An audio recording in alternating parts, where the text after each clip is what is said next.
For 45 days straight, I was traveling non-stop, and my sleep wasn't doing so hot. So sometimes I want to track my sleep and measure the quality and quantity of the sleep I get. And it just so happens that your Apple Watch is one of the best sleep trackers out there. To track your sleep, put it on, and then go to sleep.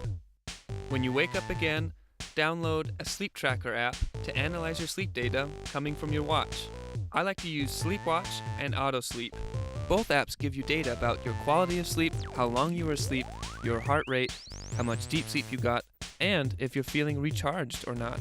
Being able to see these stats has actually helped me manage my sleep and get better sleep, going to bed early and making sure to shut off devices in good time.